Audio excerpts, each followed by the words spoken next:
Hi friends, welcome to our channel. இனி நாம் பார்க்க போகிறது வீட்டிலையே எப்படி நெய் ரெடி பண்ணலாம் அப்படிங்கிறது தான். வாங்க வீடியோக்குள்ளே போகலாம். பாலாடையிலேருந்து வெண்ணெய் எப்படி எடுக்கிறதுங்கிறதே ஏற்கனவே நம்ம சேனலில் இருக்குது. அதோட லிங்க் கீழே டிஸ்கிரிப்ஷன் பாக்ஸில் கொடுக்குறேன். அதையும் பார்த்துக்கோங்க, செக் பண்ணிக்கோங்க. அந்த மாதிரி வெண்ணெய் எடுத்ததை இப்போ நாம் நெய்யாக உருக்க போகிறோம். ஃபஸ்ட்டு ஒரு அடிகனமான பாத்திரம் எடுத்துக்கோங்க. அடிகனமான பாத்திரம் எடுத்து சூடுபடுத்திக்கோங்க. அடுப்பு ஸ்லோவில் வச்சுருக்கணும்.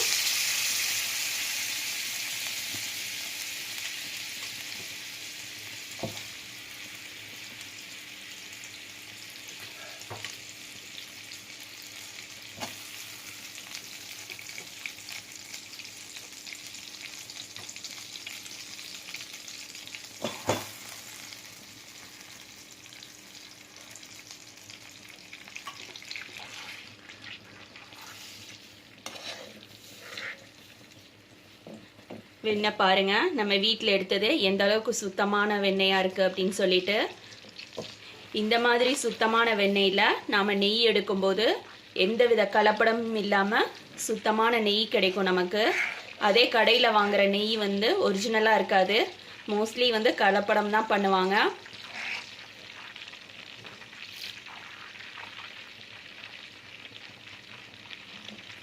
வெண்ணெய் போட்டதுக்கப்புறமா இந்த மாதிரி அதில் உள்ள நீரெல்லாம் வெளியே வரும். அந்த நீர் எல்லாமே நம்ம அடுப்பு குறைச்சி வச்சுருக்கும் போது அந்த நீர் எல்லாமே சுண்டிடும். சுண்டினதுக்கப்புறமா நம்ம நெய் ரெடியாக ஆரம்பிச்சிரும்.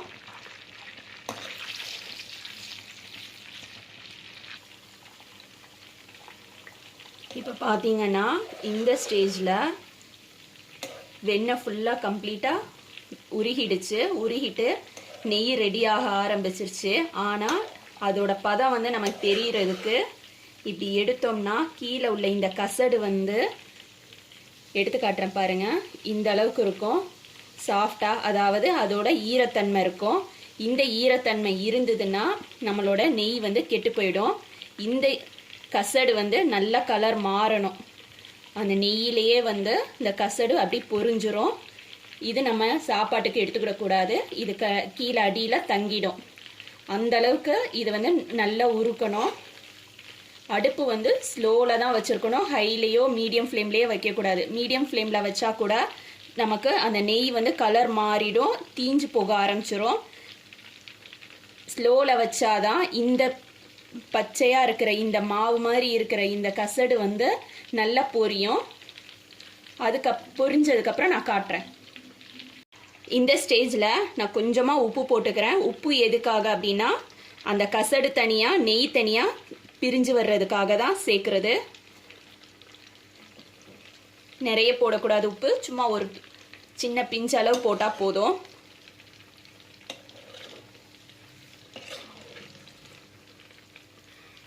நம்ம உப்பு சேர்த்ததுக்கப்புறமா ரெண்டும் தனித்தனியாக பிரிய ஆரம்பிச்சிரும், கசடும் நெய்யும். இந்த கசடு நம்ம சாப்பிடக்கூடாது. இந்த கசடை நம்ம சாப்பிட்டோம்னா வயிற்று வலி வரும்.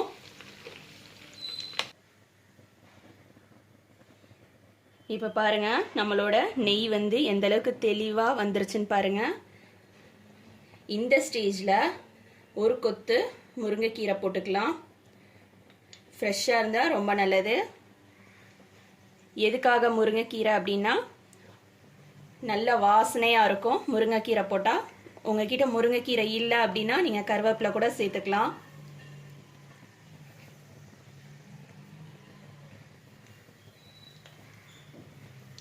முருங்கைக்கீரை போட்டுட்டு நல்லா அந்த முருங்கைக்கீரை அந்த நெய்யில் பொரிஞ்சிடணும். பொரிஞ்சதுக்கப்புறம் நம்ம எடுத்துடலாம். இப்போ நம்மளோட முருங்கைக்கீரையும் பொரிஞ்சிருச்சு. இதை எடுத்துடலாம். இந்த மாதிரி தான் இருக்கும். இந்த முருங்கைக்கீரையை நீங்கள் சாதத்தில் போட்டு சாப்பிட்டு பார்த்தீங்கன்னா ரொம்ப டேஸ்டாக இருக்கும். இதை எடுத்துடலாம்.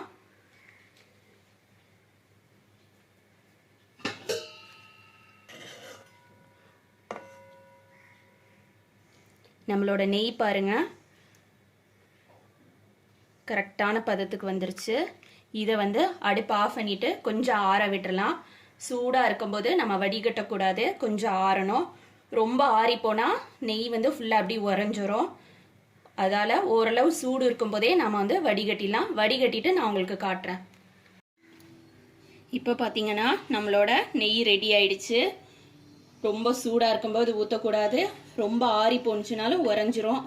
அதால் இந்த பதத்துலேயே நான் ஊற்றிட்டேன். ஊற்றினதுக்கப்புறம் பாருங்கள் இந்த கலராக இருக்கும். ஆற ஆற எப்படி நம்ம கடையில் வாங்குற நெய் இருக்குமோ அந்த டெக்ஸ்சருக்கு வந்துடும். இது வந்து கசடு அடியில் உள்ளது. இது வந்து தூக்கி குப்பையில் கொட்டிடணும். இது சாப்பிட்றாதீங்க, வயிற்று வலி வரும். இது ஆறுனதுக்கப்புறம் என்ன மாதிரி இருக்குங்கிறத நான் உங்களுக்கு காட்டுறேன். இப்போ பாருங்க நம்மளோட நெய் வந்து ரெடி ஆயிடுச்சு. ஓப்பன் பண்ணி காட்டுறேன்.